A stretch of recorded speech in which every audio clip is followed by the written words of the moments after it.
Hey, what's up everybody? Jake here and welcome to the hobby. I am back from the best Pokemon card convention of the year, Card Party, and this is my haul from the convention. I set myself a budget for $1,000.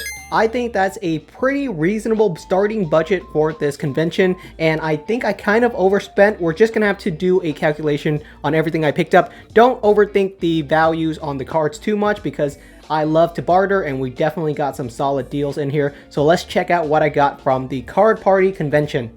I highly recommend you guys go to the one next year. There were just a ton of really awesome deals there. I got to meet all the other Pokemon card YouTubers, content creators, and it was an absolute blast. Highly recommended. If you go next year, of course, you're gonna see me. We're gonna start off with the easy stuff that I picked up first. Scarlet and Violet base set booster box, nothing fancy. Picked it up for $100. I didn't even have to haggle for it. The guy just gave it to me for 100 bucks. It was an easy pickup. There's a bunch of really cool cards inside of this set that I haven't picked up yet, and I'm excited to crack them open. Next up, I picked up two of these Eevee Heroes Special Collection boxes. I do not have an Eevee Heroes booster box inside of my collection. I was really hoping that there would be one at the show. I could not find one. The best thing that I could find were these collection boxes, and these are pretty cool as well. They were listed at $160 each, and I was able to pick up both copies for $150, so that's a $300 spent, and this is probably my last chance to pick up any real sealed products from Eevee Heroes. I think this is probably enough for this very cool set. A budget of $1,000 actually goes by pretty quickly, so I would definitely recommend you guys try to find some really cool value Pokemon cards, and I was able to find some pretty cool cards to add to my collection, and that includes these three cards that I picked up from one specific vendor. They just had a ton of graded slabs available that I could pick through, and these were the gems that I picked out for my own collection. Definitely the Team Skull Grunt one. I think this was a great deal. Oh, and by the way, these three cards combined cost $100, but I was able to haggle down to $80. Definitely try to get a better deals. A lot of the vendors are willing to trade with you, are willing to negotiate with you, and they're willing to do all kinds of interesting deals. So always try to ask for a better deal if you can. They are willing to work with you a lot of the times. So all three cards for $80. Absolute steal, especially this Team Skull Grunt. I think this was the best one of the trio. I think this card is easily going to go up in value amongst these three, and even at $40 it was already a good deal, but considering I got a discount from the bundle, even better. Next vendor, I picked up this Mewtwo and Mew Tag Team GX card for $175 was what I negotiated this card for, and I think that's actually a really solid deal. I have multiple copies of this card inside of my collection. None of them are PSA 10, so I just bit the bullet and bought it because I really like this card in a PSA 10. Mewtwo is just face palming right there because Mewtwo is just done with Mew's shenanigans, so I absolutely love the personality of these Pokemon coming through inside of this card. It's a great card, looks beautiful, and it is an alt art card from the Tag Team GX era. $175 is an absolute steal. As a part of the negotiation, I did pick up a Pikachu on the ball for full price, so $45 for this card, so $220 for both of these. I think that's completely fine. Really happy with this, especially the Mewtwo and Mew Tag Team GX. I think that one's going to do really well long term.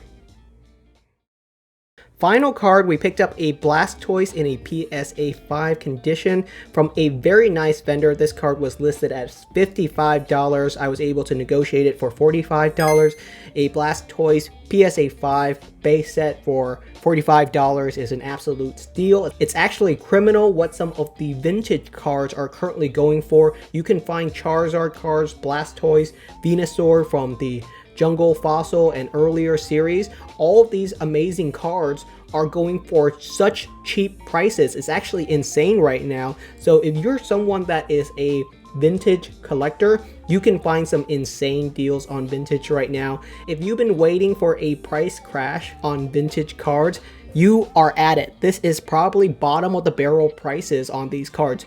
$45 for a base set Blastoise PSA 5. This card is looking gorgeous. This can be easily displayed, and for a budget collector, this is the same price as an ETB right now. This is a card that you can easily display at the same price as a modern ETB. That's absolutely insane to me. Such a great time to be a vintage collector.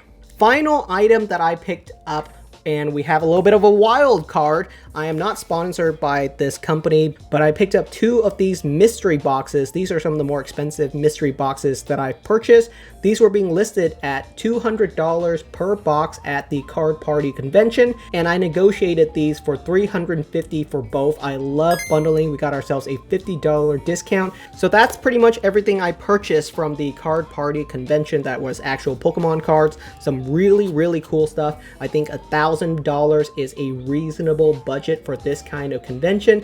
If you have less money, that's completely fine. There were a bunch of people doing trade-up challenges, and some of the vendors were actually willing to go along with it, which is really funny. So we're gonna go open our very first mystery box. This is retailing for $200 at the convention. We did get ourselves a little bit of discount since we purchased 2 of them. I love doing that just to increase our chances of pulling something good, as well as giving ourselves a little bit of a better deal.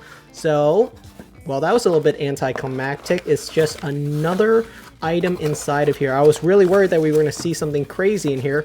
All right, we got ourselves 2 little seal packages. Let's see what the first card is going to be. And we do get the backside. It is a English Pokemon card. It could be, actually, could be a different type of language, but I'm pretty confident it's English. And we have ourselves, wow, actually that's Korean. We have ourselves a Korean Sylveon VMAX from the Eevee Heroes Korean set. I don't have a lot of Korean cards inside of my collection. If you are interested in Eevee Heroes, the Korean booster boxes are still going for dirt cheap prices. So if you want to open up some really cool Eevee Heroes booster pack, then definitely check out the Korean deals. They can be some of the best one, but PSA 10, that's pretty cool. All right. Next slab, actually we got ourselves just an ungraded card inside of a hard case slab. So we spent $175 for this first mystery box. That's a pretty good start. That's a pretty strong card for sure. Second card up, and we have a Sylveon VMAX Alt Art. This is my chase card from Evolvings, guys. It is gorgeous. Let's get a closer look at this card. Man, what a gorgeous card. The centering is a little bit off, but otherwise this card I would say is in pretty much perfect condition so far. I can see why it's inside of a hard case. I think that was a really strong mystery box. This card right here is probably worth the value of this mystery box already. We got ourselves a little bit of a Sylveon mystery box. I really dig that. I really dig that. That's really cool. All right, I'm pretty happy with that first mystery box. Honestly, these are cards that I would love to pick up at the convention myself. So we are moving on to the second mystery box. Really solid mystery box so far. I'm happy with it. Let's move on to this second one. We got ourselves 2 more little cases. So let's see. They both feel like graded slabs. I think we got 2 graded slabs in here. 2 graded slabs. All right, let's see what the first one contains. I'm pretty happy with these so far. No, this is not a graded slab. It's still a hard case. Let's see. I'm just making sure that we pull the back end first. Okay. Looking at this card, it looks vintage. Just because of the condition on this card. This card, I would say, is probably like a PSA 5. It's definitely moderately played. We got some whitening here on the edges, so I'm hoping it's a pretty solid vintage card. And boom! It is a base set Charizard. I have not gotten myself a base set Charizard in so long. Still a really cool card to get, even in a PSA 5 condition. This is super solid. That's great. I don't really get myself Charizard cards anymore. There was a period of time when I was picking up 20 or 30 of these bad boys on the secondary market. But honestly, I have pretty much every Charizard I could ever want. So don't really need another base set Charizard. Perhaps we'll do a giveaway for this card in today's video. Let's set this card right back there and let's move on to the very next card. Like, once again, I am not sponsored by this company or this vendor. I purchased these just as a collector myself, and I'm just excited to see what's inside of these little mystery boxes. All right, next card up, we got a PSA graded card. I'm really happy with this mystery box so far. This is what I'm talking about. If you can pick up these mystery boxes from the vendors at the actual convention, they are probably going to be pretty solid just because they want to have that word of mouth. They want people to enjoy these products, and a lot of times the people that purchase these mystery boxes will open them directly in front of the vendor, so you can always give them the stink eye if you didn't get something good. All right, we got ourselves a Japanese Pokemon card. I love Japanese Pokemon cards, so let's see what card we have here. And it is a 2003 Regice promo card. This is one I do not have inside my collection. Oh my goodness, it's a Regice EX. I have literally no idea what the value of this card is. It is outside of the realm of my expertise, so we're gonna have to do a price check on it. I'm really curious about this. I want to know what it's going for right away. A few moments later. I'm not ashamed to say that I don't know every single Pokemon card in existence. This is one that I at least don't know the top of my head what the price on. And it seems like this card is currently being listed at around $125 in a PSA 7 to PSA 8 condition. So I would probably value it right around $100. This seems to be a pretty cool promo card. And in terms of value, I think this mystery box was easily worth the $200 full price because I was able to bundle two of these mystery boxes together. I think we got a really good value for the $350 that I spent on these two mystery boxes. All right, we are going to be giving away this Charizard card. This was completely unexpected, but I am going to give away this base set Charizard. If you got to the end of the video, thank you so much for watching. It was an absolute blast to go to Card Party. I saw so many viewers there who said, "Hey Jake, I've been watching your videos for years. Thank you so much for sending me cards or writing me a letter from years ago." There were people that came up to me and told me about the times when I wrote them a letter 3 years ago, and they still have the cards and the letters that I sent. So it's pretty touching. We're going to be giving away this card. Thank you so much for watching till the end. Just click the link down in the description to sign up, and we will pick a winner for this base set Charizard in 2 weeks because I don't need another base set Charizard inside of my collection. Thank you so much for watching, and I'll see you guys next time.